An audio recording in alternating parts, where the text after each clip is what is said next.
What's up mga boss? So welcome back again no. So long time no vlog since 2023.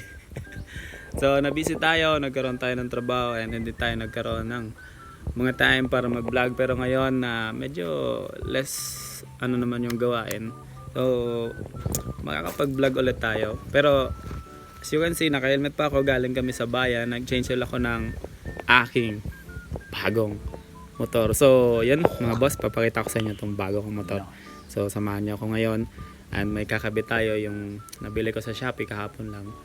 And let's go, papakita ko sa inyo yung bago kong motor. Let's go!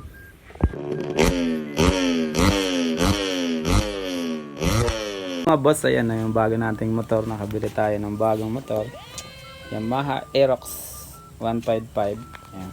Kaka-change lang namin kanina ng tropa ko na napakagaling, Boss AM. Let's go.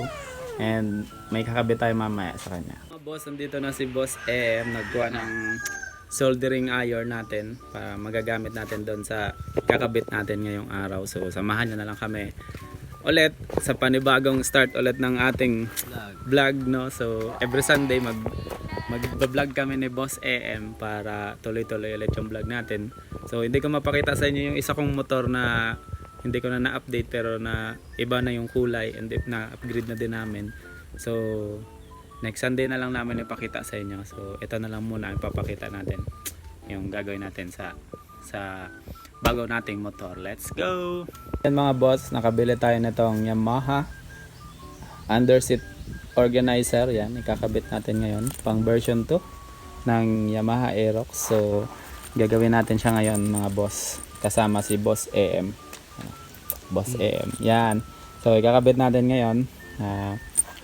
I-video na lang namin kung paano. So basta ito gagawin natin kasi wala siya ng butas. And naka-tornilyo lang ito. Alam ko naka-tornilyo lang 'to eh. Meron dito yung tornilyo. Yun lang yung nakaano sa kanya. Ito, tornilyo. Eh ayoko naman siyang i-tornilyo.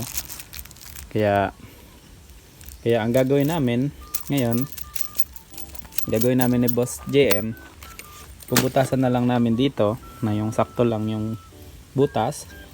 May lagay natin yung parang nut and bolt, ganoon din dito sa kabila, and pubutasan na lang natin yung itong ano nyo, itong strap para para ipit na lang siya dito. Magiging ganito ang itsura niya.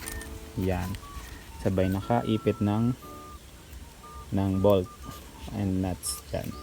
Sabay gagawin na lang muna namin, tingnan nyo na lang mamaya yung resulta, and ibibidyo na lang natin ulit mamaya ang result, papakita namin sa inyo. So let's go. Ayan mga boss, ayan o, nakita niyo yung marka. Itong sa may baba, yan yung bubutasan natin. Ito kasi kaninang marka lang yan na medyo mali lang yung size. Ito din, kita nyo din dito. Ay, labo. Basta madilim eh. So meron din dyan.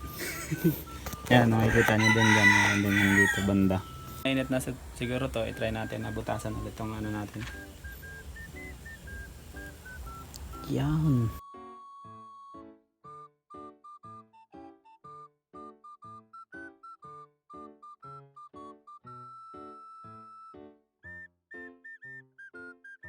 So ayan mga boss, ayan na, okay na, nainat na. Babalik rin na lang namin ito mamaya, tinesting lang namin kung kasya.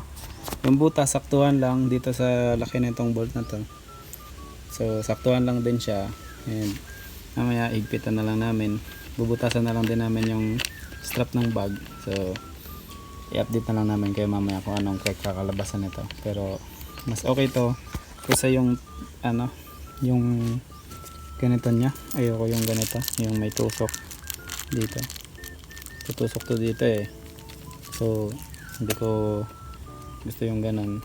Ito na lang, mas gusto ko tong ganito na setup. Hindi naman siya babalik rin naman natin. Ito ang labas, itong may malinis na Allen bolt, yan naman ang labas dyan eh. No, unlike dun sa version 1, may butas na to sa version 1 eh. So sa version 2 kasi wala. So screw type, screw siya, pero mas gusto ko yung nakaganito siya. So, update ko na lang kayo mamaya boss kung anong kakalabasan ng ano natin. So ikakabit na lang namin mamaya. Let's go. A few moments later. Mga boss, what's up, nakabit na namin. Ayan. Angas, pwede siyang malagyan ng mga ano natin. Pero yung Yamaha book para sa pag-change ulit, medyo mahaba, hindi siya magkasya, kaya nakalabas lang. Pero yung mga ORCR natin, kasyang-kasya yan dito sa bag natin. Yan, ganito siya, ano. Yan, ganyan ang pagkalagay namin. Yan, may nagtawag pa sa atin, oh. Yan, oh. May nagtawag pa sa atin, akala mo kung sino. Uy, pogi, oh. Yan. So ito ganito siya. Inipit na lang namin. At least hindi na siya naka-screw dito sa ano natin. Mas matibay pa siya. Like doon sa screw. Yan, ganito doon siya sa baba. Yan. Ano, may poging dumating, oh. Ang Darth Vader ng pato, oh. Yan. Yan mga boss, okay na. All goods, all set. Wow. No. 2,000 years later. Wala na kaming gagawin. Okay na. Tapos na. Trip muna kami. Yeah, let's go. So, mamaya maglilinis kami ng motor. Samahan nyo na lang kami ulit. Sa ating vlog. Yes, let's go. Ito mga boss, ang ating wave. Ito yung pinalitan natin dati ng ano, ng lining. Naka-fade na. Naka, ano na ng size 34. Uy! Sabay naka For lang boss. ano na yan, naka 53mm na din yan, no?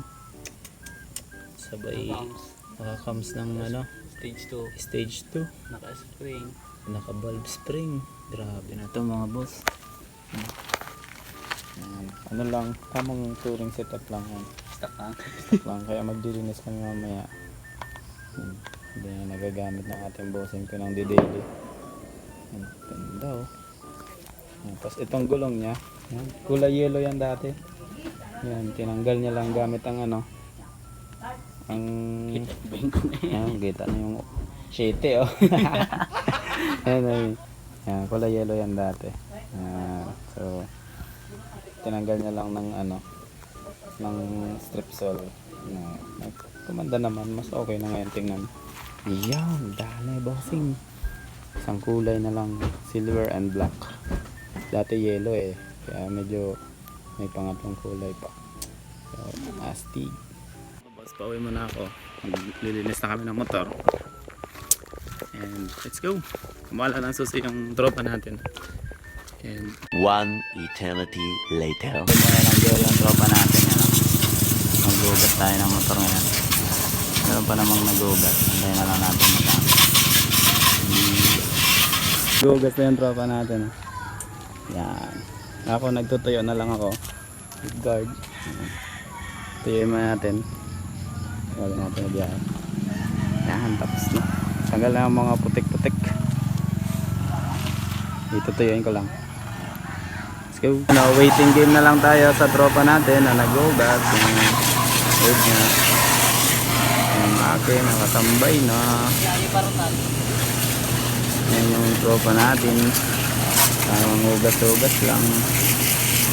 Nagsabon pa. Ako nagsabon din. Ako na unang nagugas. Antayin na lang natin to. Mga